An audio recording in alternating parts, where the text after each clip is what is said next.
I'm looking at the soil test results, and the first thing that I notice is the organic matter percent is very high. It's above 20%.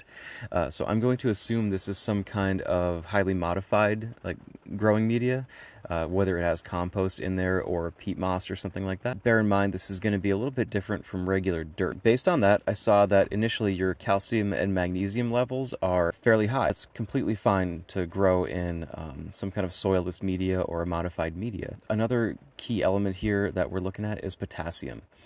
And we're supposed to be at 8% saturation. We're currently at 2.13% saturation. So I would recommend either adding, if you're into kind of soluble nutrients, I would add potassium sulfate just throughout the growing season. I definitely wouldn't add it all at one time, just add it as the plants need it.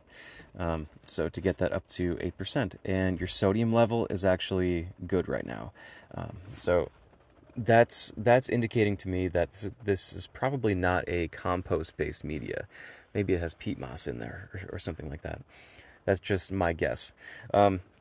Moving on from there, I see the soil pH is 7.3. That's a bit high. We're looking to get closer to 6.4. However, if you're growing in a modified mix, like this one is probably, I would say that 7.3 is not too bad for you. And based on the amount of nutrients in here, I would imagine that there are some free nutrients floating around in the soil water. So I would recommend grabbing a TDS meter from Amazon for, say, 10, 15 bucks. Go ahead and mix some of your soil up with some water and then test the total dissolved solids of that water, or the ppm. And if you're above, say, 1,000, then I would just recommend adding a little bit more irrigation water to that one to flush out the extra nutrients. It does seem that there's a lot of nutrients in here, and maybe there's just a little bit too many to be absorbed by the actual soil, and it's just kind of floating around free there. But this one, this test didn't come back too bad at all.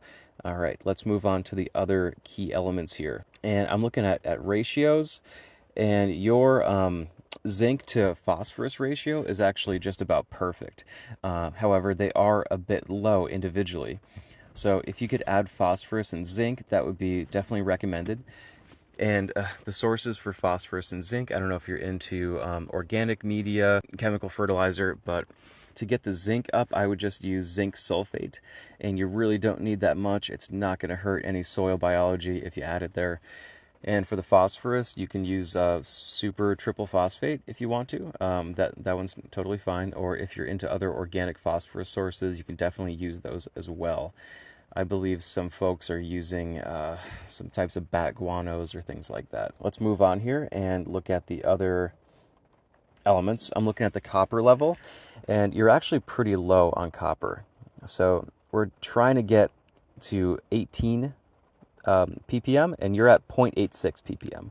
So for that one, I would just use copper sulfate, and that one's very cheap and readily available. Again, not going to harm anything in the soil if you add just what's necessary. Your manganese level, right now we're sitting at 15 ppm, and we have to get you up to 63.8 ppm. So you're only about 25% of your manganese level.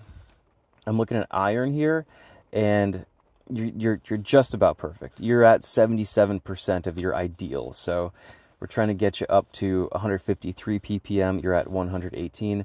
That's easily fixed with iron sulfate, or sometimes it's called ferrous sulfate.